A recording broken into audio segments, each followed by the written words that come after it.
In tonight's headlines, Philippine vessels reach Ayungin Shoal. Palace says drug war doesn't spare the rich. COVID-19 cases in the country at 2,827,820. NTC orders telcos to blast warnings versus spam text messages. Amihan affecting areas in Luzon, Mindanao. And bargain hunting lifts stocks index.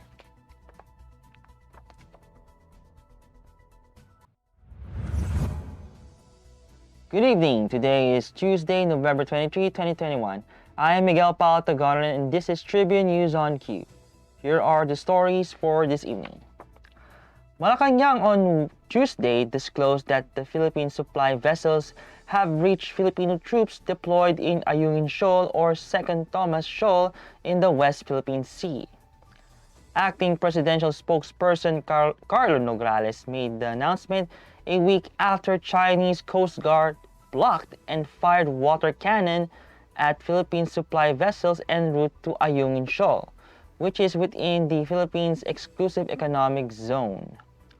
Armed Forces Western Command Chief Vice Admiral Ramil Roberto Enriquez said the resupply boats safely arrived BRP Sierra Madre at 11 a.m. No untowed incidents. On November 18, Foreign Affairs Secretary Teodoro Locsin Jr. said two Philippine supply boats on a resupply mission to Ayungin Shoal were blocked and water cannoned by Chinese Coast Guard vessels on November 16. President Rodrigo Duterte's disclosure that wealthy people get away with doing illegal drugs in yachts and airplanes does not mean that the Duterte administration is sparing the rich in its bloody anti-drug war. Acting presidential spokesperson Carlo Nograles made the clarification after the president said that the presidential aspirant who uses cocaine gets away with using the prohibited substance because the wealthy do their illegal acts in the confines of their yachts and airplanes. Nograles then argued that the president's statement was a call on the public to be vigilant and report such illegal activities. While he refused to name the presidential aspirant who uses cocaine, Duterte has endorsed his longtime aide and Senator Christopher Bongo, who filed his certificate for candidacy for president in the 2022 national elections, calling Go honest and diligent.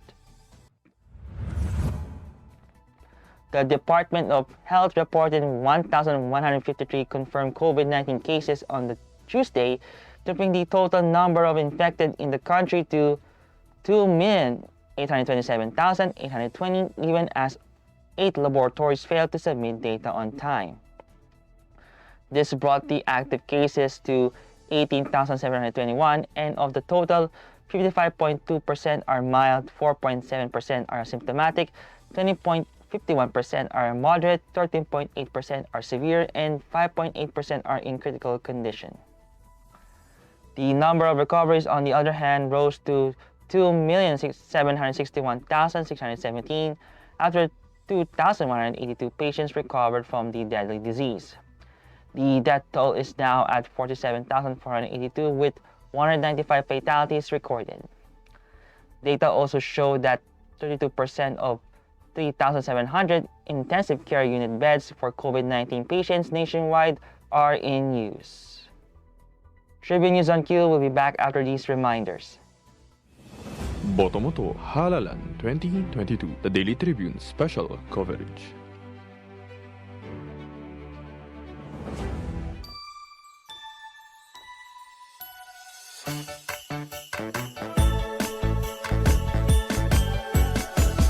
Chris masaya, pagsama-sama.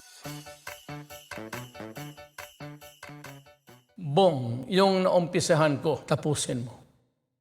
Mga bagong highway, tulay, tren, dapat ma-enjoy na kaagad ng mga tao yan. Kailangan lahat bakunado at laging may ayuda pag kailangan. Huwag dapat makabalik ang mga drug lords para ligtas ang pamilya. Yung ginawa mong malasakit centers, maganda yan. Padamihin mo pa. Magkasama tayo. Tayo ang nagsimula. Tuloy-tuloy lang. Go.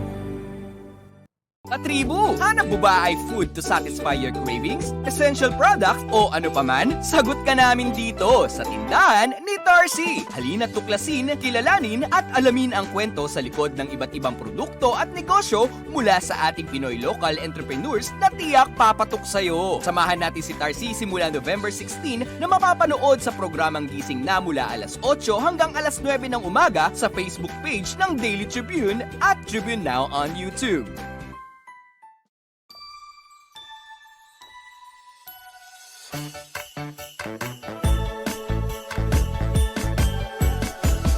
Chris masaya, pagsama-sama. Boto mo to, Halalan 2022, the Daily Tribune special coverage.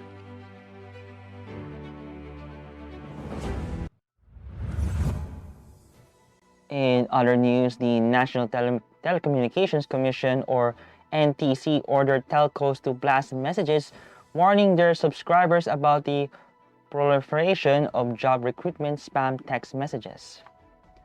In a memorandum dated November 19, 2021, NTC Commissioner Gamaliel Carboda directed Globe Telecom Smart Communications, Tito Telecommunications Corporation, and Digital Mobile Philippines to text blast a warning message with the NTC as sender.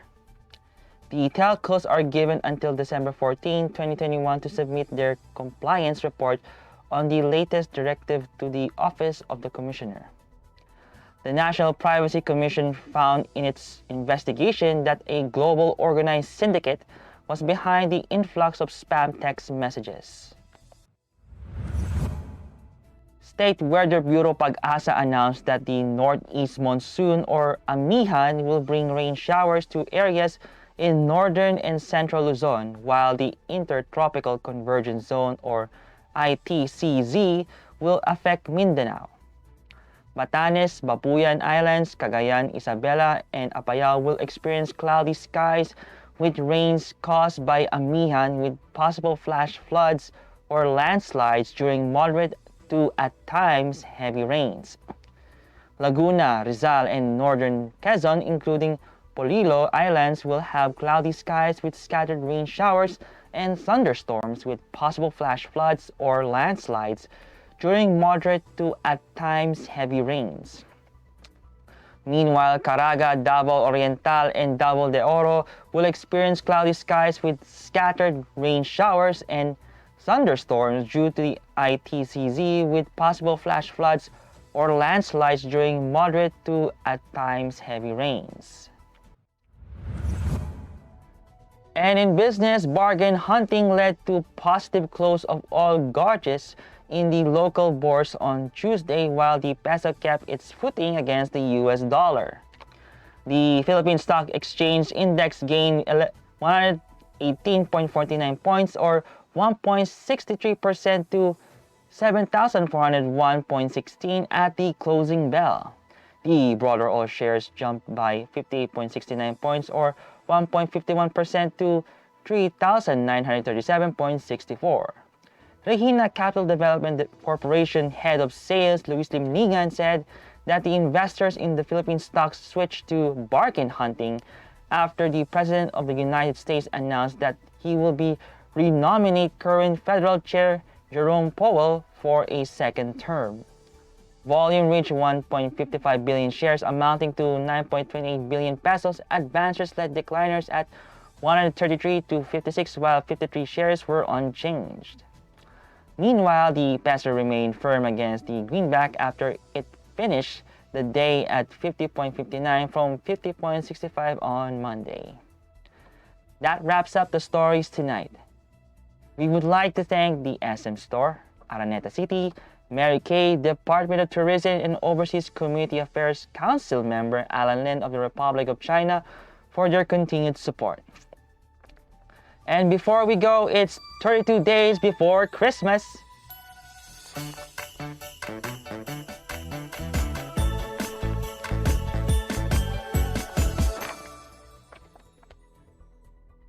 Again, this is Miguel Paltagonon, and you're watching Tribune News on Q.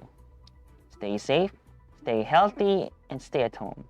Good night, and God bless us all. Botomoto Halalan 2022, the Daily Tribune special coverage.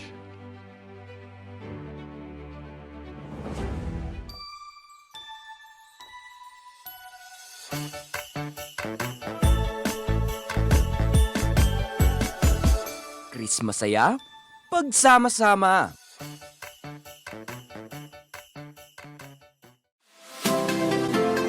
Magandang araw mga katribo! Narito na ang mga makakasama nyo tuwing umaga sa programang Gising Na. Roy Pelevelo, Comfy Manalo, Atty. Lia Badillo Crisostomo, Vernon Velasco, Kim Sancha at Jerk Balagtas.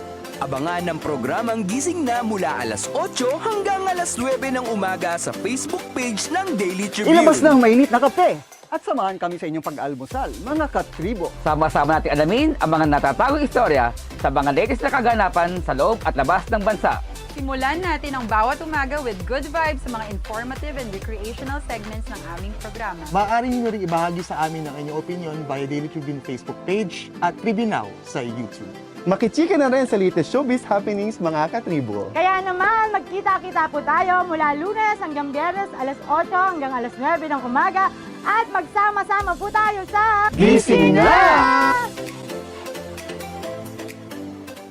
Ang Daily Tribune may digital shows na din. Dahil sa mas lumalaki at mas lumalakas nating tribu, handog sa inyo ng Daily Tribune ang mga programang magbibigay buhay araw-araw. Be informed at mag-good vibes tuwing umaga sa programang Gising Na. Be updated sa news and happenings sa Tribune News on Q. Mas kilalanin pa natin ang mga paborito nyong atleta sa programang The Athletes Tribune. Alamin ang latest entertainment sa programang What's Up. Ma-inspire sa mga kwentong hatid ng Perfect. Search lang ang Daily Tribune sa inyong Facebook at Tribune Now on YouTube. See you there, mga katribu! This public service advisory is brought to you by Daily Tribune and 100.3 RJFM. Oh, vaccination, isolation. Gotta keep up with my nutrition. Gotta maintain my body condition. Then I can take my vaccination. What do I choose? What do I take? As long as it is not a fake. AstraZeneca, Moderna, BioNTech, even Sinovac, okay na.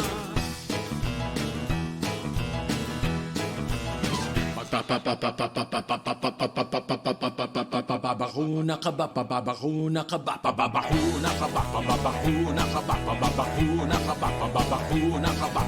Vaccination for the nation, no more isolation. With vaccination.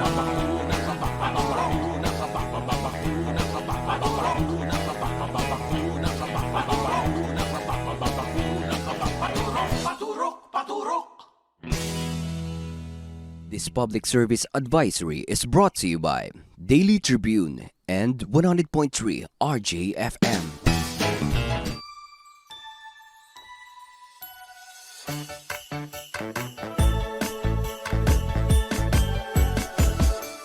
Masaya, pagsama-sama. Catch the latest news on our website, tribune.net.ph. Follow us on Facebook, Twitter, and Instagram.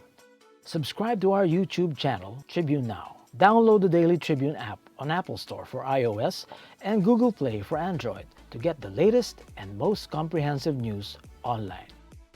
Daily Tribune invites you to join its Viber community, Katribu, to get updates on the hottest news on politics, business, sports, lifestyle, and entertainment.